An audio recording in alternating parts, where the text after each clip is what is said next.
I dub thee a nerdy knight of the round, sworn defenders of all who oppress the nerd. Now, on to the round table. Listen to what they say, for their words will guide you.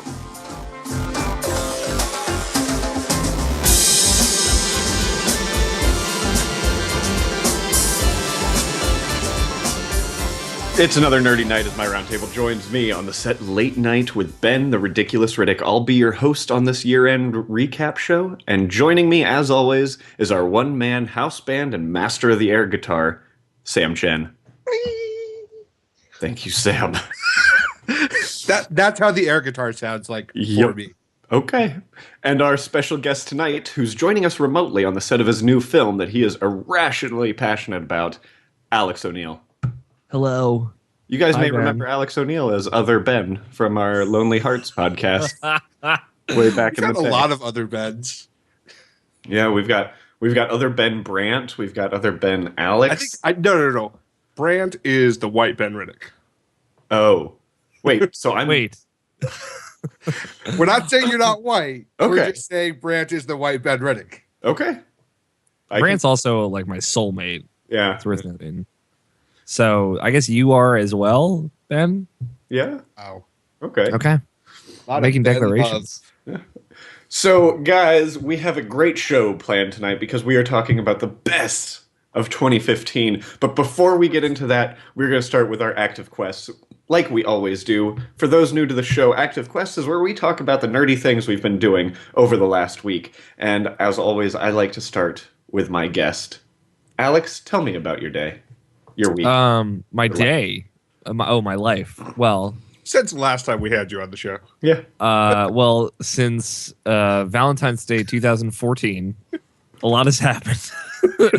Just by the way, a lot has happened. I decided to drink less than I did then, which was a lot.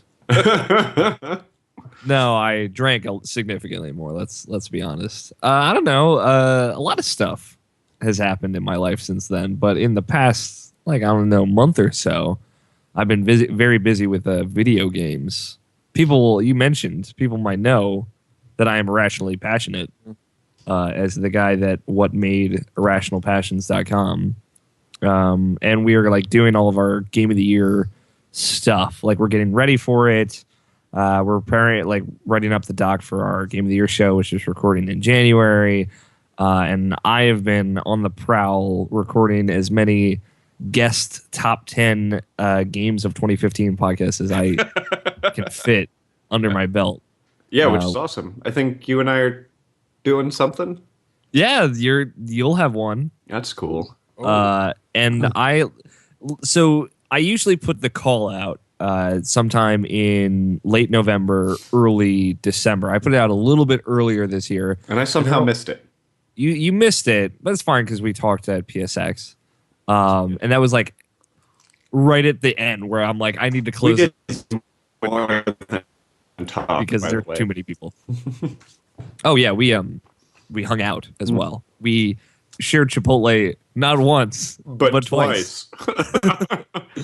2 days in a row. Yeah, there's a lot of number two jokes going on today. Well, they didn't hear the first one. This is true. They did not hear the first number two joke. Just like you never hear. It has something to do with Chipotle. It's what happens after. I had Chipotle for dinner today.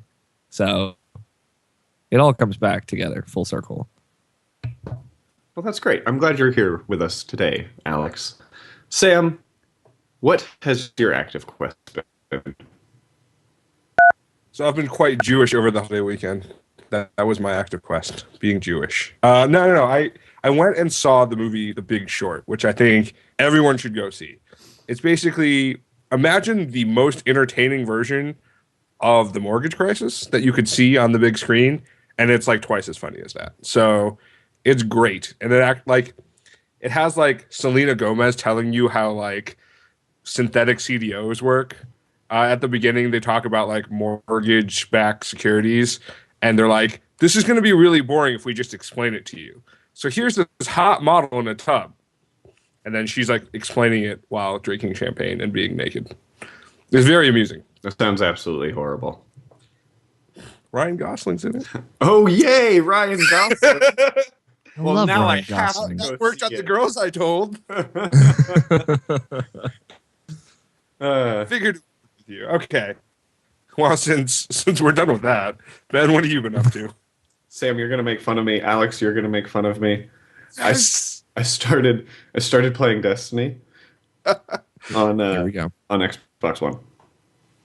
You're kidding Oh. me. Nope. God. Oh my Jesus. god. Oh, like, where did you get a copy of it? You bought it. Yep. You spend Oh my money God. on it. Yep. See, like, this is where if you weren't married, there'd be a joke about, like, what girl are you going to play it with on Xbox One? But you are married, so that joke doesn't apply. Why are you playing this on Xbox One? Because I have friends there that are playing it, No. and I do really like Sherpa-ing raids, and being able to do it everywhere would just be kind of nice. Oh my God. So, like, I guess It's been a great show tonight.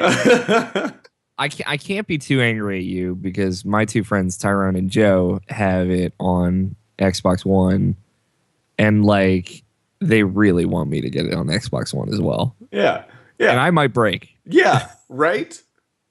I'm the same way. I mean, it is relatively cheap now, so Yeah. it's not like you're shelling out like $100. I get that. Mhm. Uh, That was my only reasoning for it. the chat is shaking its head at you. I know. It's many heads. I know. But you know what? You know what else I've been doing? It was Christmas, and Lee pretty much themed all of my Christmas gifts as Star Wars. Okay. Oh, awesome. So I did get a Sphero BB-8, which is really How did fun. the dogs like it? I don't play with it around the dogs, but I do chase the cat around with it, Nice. which is entertaining as hell. Does that work well on wood? Yes, it does. Okay, cool. What it does not do, what is kind of a bummer about it is if you have dogs with long hair on wood, and it happens to roll over hair, you all of a sudden get BB-8 back, and he's got a bunch of hair stuck under his head. Yeah. Yeah, I can see that. So, yeah. Ben, did you pay for the level No, 25? I did not. I did not. And I would not. And you know what? It's $30. yeah, I agree. I second that. It is $30, not 40. Maybe it's 40 for all characters. No, is it 30 for all characters? I It's don't. 30 for each character. Yeah. Oh, see? Oh, but you know who did? Agent Hardwire in the chat did. Oh, slacker. Anyways, let's go ahead and get into our first best of 2015. And I thought the best thing to start with would be TV shows. Okay. Because TV shows are fun. I like TV. Yes. Sam likes TV. Alex has a TV. For sure. Does he? At least Does he one. have a TV? Or does he just have a big screen? Like, I mean, I'm looking at a big screen, and now I'm questioning whether it's a TV or just a screen. So, just so everyone knows, the way we're going to do this tonight is we are going to essentially, each of us are going to talk about our third favorite, our second favorite, and our first favorite, and then we are going to try to make a top three list out of our 9. And then before we switch to the next topic, we're going to talk about the biggest busts of the year. yes. Or less than 9 if we repeat. Yeah, I guess that's true. All right. Because we definitely did repeat. Oh. So something I would like to do is I would like to start with our guest. Alex, tell me about what you think was the third best television show of 2015. Okay. Caveat. Right from the start. Not have your wrist. No, I have it. I'm looking at it. Chicken with fingers. Yeah. So my number 3 I put down was Quantico, which I don't know if either of you have watched Quantico. I've watched Quantico. I watch Quantico. So here's the thing.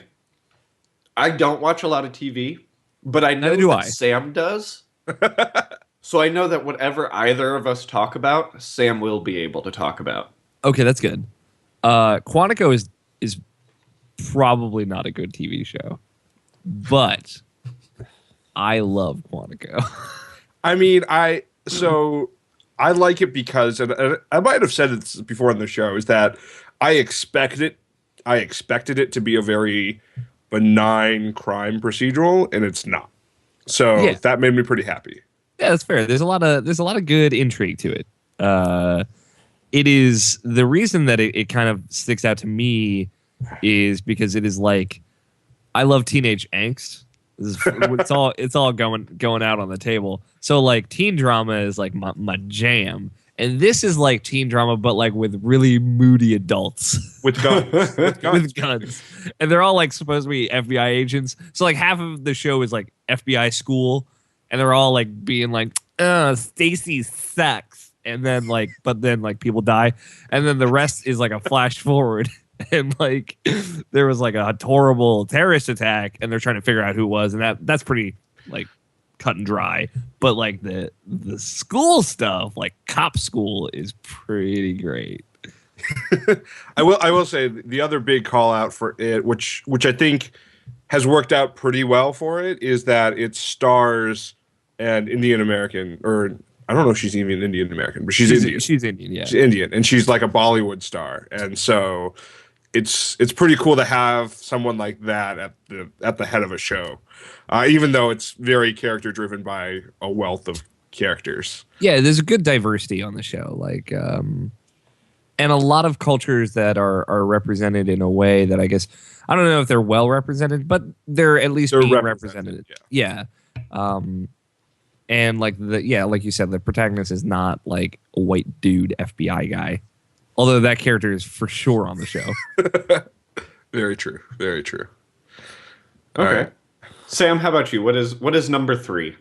Number 3 for me is a show that probably earlier this year or last year, whenever it was announced, that I said was going to suck like completely.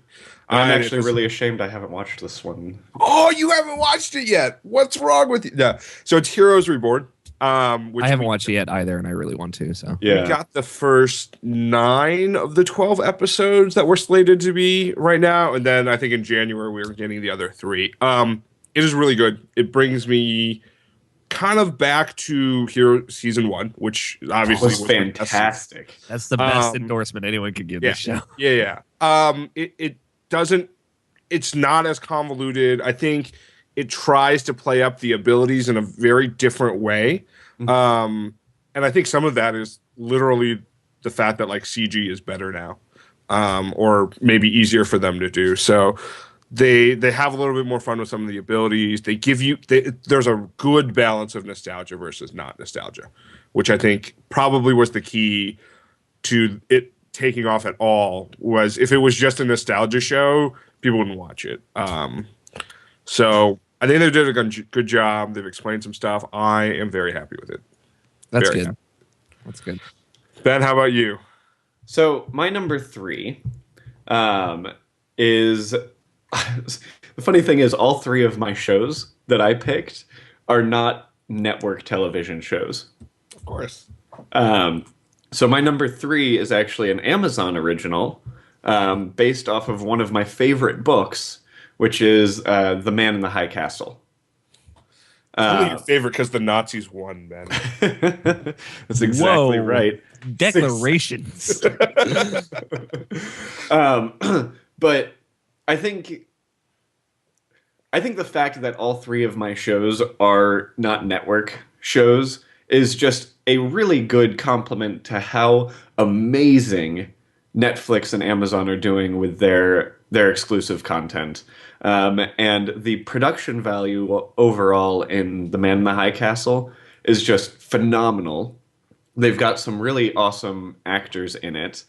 And I mean, the show itself is just great. And I mean, the storyline of it is the Nazis won World War II instead of, the good guys. And now essentially the U.S. is split in half. There's the Nazi-controlled eastern portion of the United States, and then there's the Japanese-controlled western portion of the United States, and it's really, really, really an interesting story. And I started reading the book because I was playing Wolfenstein, and I wanted to read a book that was Wolfenstein-like. And this book is what kind of fell in my lap. And then when they announced that The Man in the High Castle is going to be an Amazon original, I nearly lost it and had to watch it. Yeah. I started rewatching it this morning. Yeah, I was kind of surprised. So I picked it up today. Kind of surprised I hadn't heard about it until now, considering how much TV I watch. But I think Amazon has it. It's right now. It's the #1 viewed streamed show on Amazon. I'm surprised you haven't seen it. I know. Up until now, also because you go to Amazon. Yeah. 9 times out of 10, the banner on Amazon is The Man in the High Castle. On Twitch, you go to the home page, and half the time, The Man in the High Castle is the banner image. To be fair, it has only been out for what, like 2 months, month and a half. Yeah, I guess. But still, yeah. Like for how acclaimed it is already, I'm very surprised I haven't heard about it, and I'm very happy 2.5 episodes in to continue watching. So it is, and it got picked up for a second season. Yes, it did, which is so exciting. To be fair, none of the other shows that we've listed have been picked up for a second season yet. Although Quantico, no, I think Quantico has. My #1 has. No, we've talked about so far. Okay. Oh, okay. Just kidding. Just kidding. They don't know what those Spoiler other alert. shows are, Ben. Spoiler alert.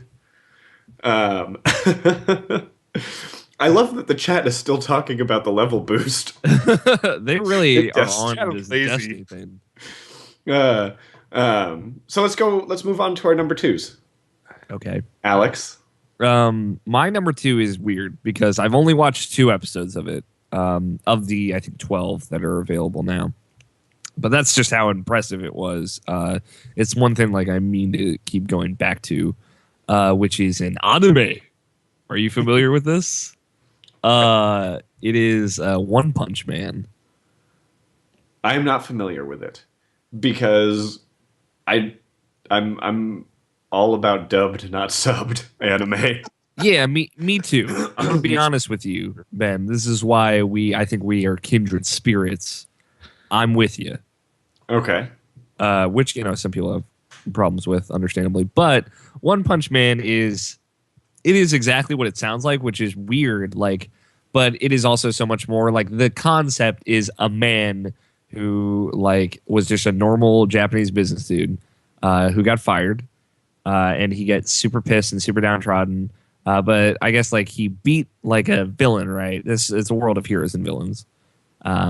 And he's like, man, maybe I can do this. Maybe I can be a hero. So he trains for just 3 years, and then he comes back as literally the strongest, fastest, best, most powerful human in all of existence. Which is a play on the idea that, you have to train super hard or whatever to be a hero. And so he can destroy or defeat anyone or anything with just one single punch. Jesus. And by destroy, I mean he fights some monsters and he just punches and they just explode. That first episode is graphic and hilarious. The secret magic of the show is it's not really about a guy who can beat anything with one punch. It's a really, really intelligent satire on all of superheroes in general. A lot of big themes across the first couple of episodes are villains coming up to One Punch Man, and they're like, let me tell you my story. I was once a happy-go-lucky guy, and then this bad thing happened to me, and then I was filled with rage and revenge. And they keep talking. He's like, I really don't care, and he just punches them and they explode. Nice. And it's so all the villains have these way long drawn out backstories that he just does not give a shit about, and it's playing off of that as well. And there are all these heroes that are I trained for 20 years to become a hero. And he's I trained for 3 years, I guess, and I dieted, and now I'm the strongest thing that's ever lived. And there's some other characters that work with him that aren't overly powerful. So like seeing them struggle is, you get some of that like, oh, I want them to be victorious. I want them to find what they're looking for type deal. But like the center theme of just like deconstructing all superhero mythology and whatever is incredible. So it's highly recommended. It's awesome. Yeah, it's 12 episodes and there's a 6-episode OVA. Are they separate? I don't know what I is. think so. Think of it like a mini series, man. Yeah. Oh, okay. Yeah, OVAs are like the mini series of the anime world. Gotcha. Yeah, they're just independent. Okay. What does it stand for? Original video animation. Okay. Super straightforward. Right? I just Unlike wanted to all know. other anime. to be fair. Took you down These with are the the much, man. I just wanted to know. Citizen PM in the chat, Alex, he's calling us both heathens, and then Nightbot, my shiny knight in shiny armor, came in and just decided to ban him. I don't know why, because Nightbot is crazy. Nightbot don't give a shit. No, Nightbot don't give a shit. Well, Nightbot doesn't like subs for some reason. Weird. Nightbot is a Nazi. I think Nightbot might be racist. Yeah, probably. He's probably racist. Sam, what is your number 2? My number 2, drawing on the world of the Netflix show, is Master of None, starring Aziz Ansari, and probably written by Aziz Ansari as well. Also 10 episodes, kind of this like interesting, like not quite rom-com until the end, but not quite sitcom kind of show, where, I mean, it's basically he's an actor in LA, probably very similar to his life, and he has a group of friends. They hang out, they go party, they sleep with people. It's very normal. I mean, the beginning kind of sets it up as like he's trying to figure out like what to do with his life, and then shit happens. But it's just written really well. It's kind of like, I don't know, like it feels like it could be a network show, but it's not. So it's a little bit more raunchy than that. But I'm just not a big fan of Aziz Ansari. So I'm not either. And to be honest, like I have not seen Parks and Rec, which I think is what he's best known for. Let me just say this. If I were like your friend that doesn't watch shows because of one character, Aziz Ansari's character would be that character in Parks and Rec for me. I mean, I think the biggest thing that like I was afraid of with the show is, so like I watch Girls, and I sometimes get the sense that like this is just Lena Dunham like playing her like life fantasy out through a TV show. I was afraid Aziz Ansari was doing that with Master of None, but I don't think he is, which makes the show like 100 times more enjoyable for me. But 10 episodes, watch one.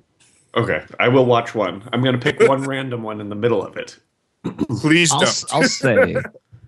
I'll say that Aziz Ansari did make a bad first impression on me, but he grew on me with time. So, okay. Just food for Yeah, thought. I mean, Just I food think for thought.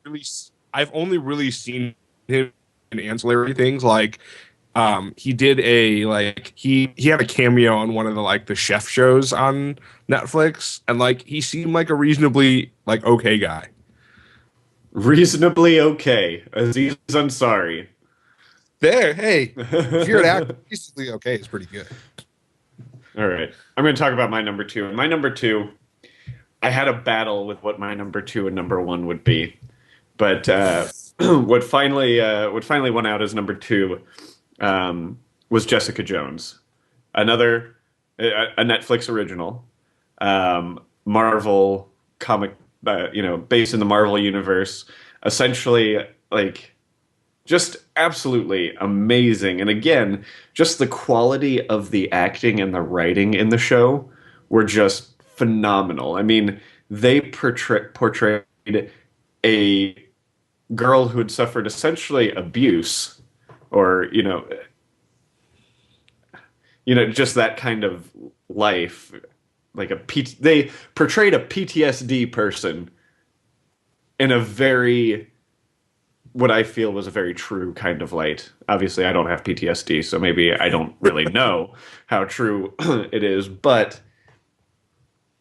it was very grounded and realistic, which I absolutely loved about it. And one of the things that I thought was fantastic was the fact that it's this hero that doesn't necessarily want to be a hero. It's kind of forced on her. It's also like in her nature. Yeah. In a way that she doesn't really like. Yeah. Mm-hmm. Well, and I'll say this to your point about like realism and capturing whatever. One of my like pseudo things against it by the end of the show was I realized so little of the show focuses on the fact that she has powers of some sort that, you know, like I was like, that it was almost unnecessary. You could have almost written that entire side out, and she could still be the character she was. Which, to the same credit, is a good way of storytelling, right? Because it's being about her and not about the fact that she can lift heavy things and jump high or anything like that. So, like you were saying, I think that's what I liked about it a lot. Is it didn't focus on that so much, and the villain, holy shit. Dude, his name escapes me. Oh my god. Kilgrave. No, not Kilgrave, the actor's name. David Tennant. David Tennant, yeah. Thank you, everyone. I really appreciate the backup on that. Here for you, man. He was phenomenal in that role. Like there were times that I legitimately felt bad for him, even though I knew that I shouldn't. And now you're going to watch Doctor Who? I mean, I do really want to watch Doctor Who. It's more of a time thing. There's a lot of Doctor Who to watch. Yes. Seasons? Ever? Are you guys ready to talk about our number ones? I mean, that's really what people came here for. Alex and Sam, I'm going to have you guys talk about your number one together. I'll say real quick, I chose some different stuff because I wanted to put some different stuff out there. Except like I saw that Sam had my number one as well, and I thought that we could have a good conversation about it. Jessica Jones is my real number one. I'll say like that's my favorite, probably my favorite TV show I've ever watched, because it is exactly to my taste. Which is to say, it's noir, it's like a detective mystery, and I just really connected with Jessica Jones as a character. Plus, it has superpowers. So yeah, that's up there for me. I chose some different stuff. It was like Veronica Mars with superpowers. I've never watched Veronica Mars. Oh my god, Alex, you got to go watch Veronica Mars. One of the biggest holes in my like TV viewing history is Veronica Mars. I understand that. But yeah, Jessica Jones is the best thing Marvel has ever done, in my opinion. Oh, so, wow. Heavy praise. Heavy praise. Yeah, like that show really, really connected to me in a way that I'm sure it did not connect to most other people. But yeah, that's hands down. I feel very strongly about it. Agent Hardwire in the chat says you need to watch Veronica Mars. Yeah, I do. But I also feel very strongly about Mr. Robot. Okay. Yeah. Tell me more. Shout out from the chat for Unbreakable Kimmy Schmidt, which is also really good. Mm-hmm. Sam, yes. What did you think, Mr. Robot? I thought it was really well done. It's so I picked it up not because I had actually like heard about it or anything like that, but there's an article out on one of my photography blogs that was talking about how like they made a very, very like distinct style choice to like crop people weird and to like do really like abnormal camera angles where like, you know, normally if you were like sitting in a grid in a standard widescreen, you'd have someone facing one side and then the character would be on that juxtaposed onto the other side now. So basically it was saying it was like really breaking up the visual for you. And they were talking about how that kind of, played into the show. So that got me started on the show. Then when I started watching it, I thought it was like amazing. It was really, really good.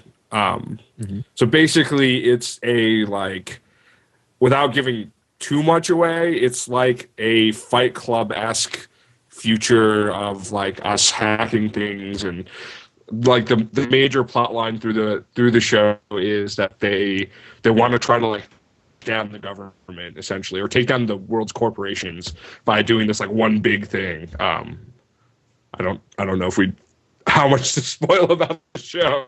Yeah, I want to try to keep it as spoiler free as possible, so that big thing stuff. Yeah, he's basically a hacker. He's a hacker who has like depression problems.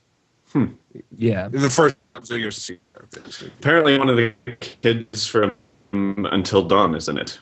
The video game. Yeah, he plays the main character. It's Rami Malek who plays the main character of this show. So gotcha. Yeah, it looks like a prototypical like weird hacker type. It's great. Yeah, like the first scene of the first episode is probably enough to sell just about anyone on the show. I think like it's just him like this weird. It starts with his internal monologue, but then it's this very weirdly direct conversation he has with like this person he's never met before, but feels like he knows everything about because he's quote unquote hacked him in like a little cafe. And it's like, like Sam was saying, like the directing, how it's shot, how it's lined up, everything is like crazy and different, and it was immediately something like I've never seen before. And it's that first like 60-minute pilot is like that'll sell you hands down. It's an easy sell. It's really great. But yeah, it also is like one of the best portrayals of like actual hacking. Because there's no like flying into a computer screen and like digital lines of binary code flying across the screen. Is that? It definitely sounds cool. It sounds like a show that's right up my alley. I just, again, haven't sat down to watch it. I feel like we are having some audio and video issues right now.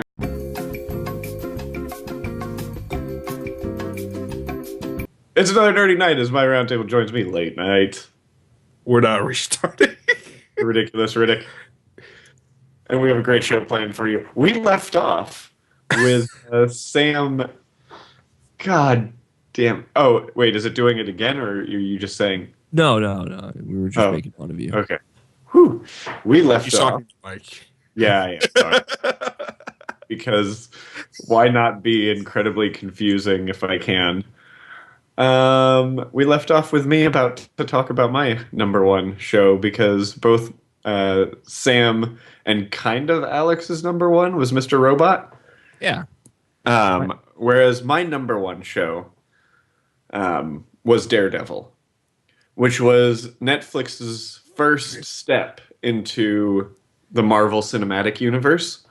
And I thought they did a fantastic job of making a hero that I otherwise didn't care that much about into a character that I cared more about. I would say I thought it was definitely a step in the right direction, given that there were maybe, I don't know if it was one or two movies about Daredevil prior, right? At least one. One. It was just one. There was one. Yeah. Which I did not think was as good as the show, but... That is not an unpopular opinion. Just because it was not as good as the show, yeah. No, and honestly, one of the things that this show, the reason why it made it to my number one, is a single 7-minute scene that made it my number one show.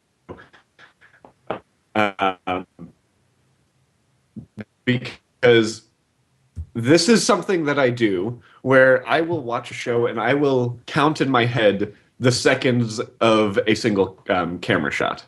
So, without it switching to a different camera. And I watched that one fight scene. I think it's in like episode 3, where the camera. It's episode 2. Episode 2. The camera does not move, or rather, the camera does not switch or change. It's not cut. Thank you, Mike. I really appreciate your help here. There's no cuts in it at all for 7 straight minutes. And it's a fight scene. And it's fantastic. Mm-hmm. I might be exaggerating on 7 minutes. I feel like that's a really long time. Apparently, you're But not counting seconds in your head. It was 4.5. Is what Mike is telling me.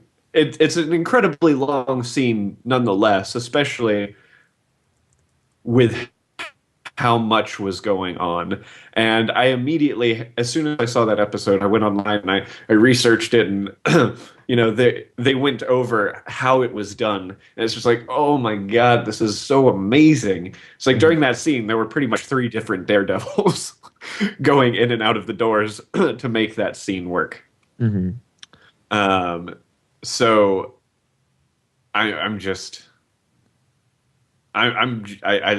was so into that show. And the end of the, never mind, I can't, I don't want to spoil it. Right. It's a great show. We did just talk about this. And another one where I thought the acting was phenomenal.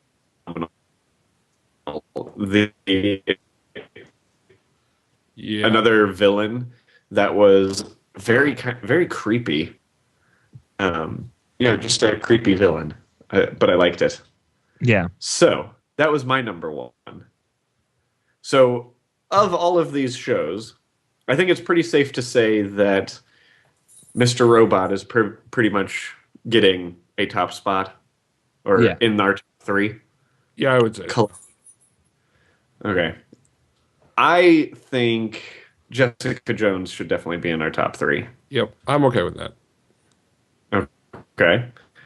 And our third one, I would kind of be okay with Daredevil being in it also, but so lame. No, I'm just kidding. If you, But like, you guys what if have what if Daredevil could beat you think anyone was with better one than Daredevil? I can't hear anything. I can. What if Daredevil? Sam, are you with me? I'm with you. What if Daredevil could beat everything with one punch? One Punch Man. Yeah, I'm okay with Daredevil being there. I mean, let's face it, we've all watched it. Yeah, it's great. Yep. Ben,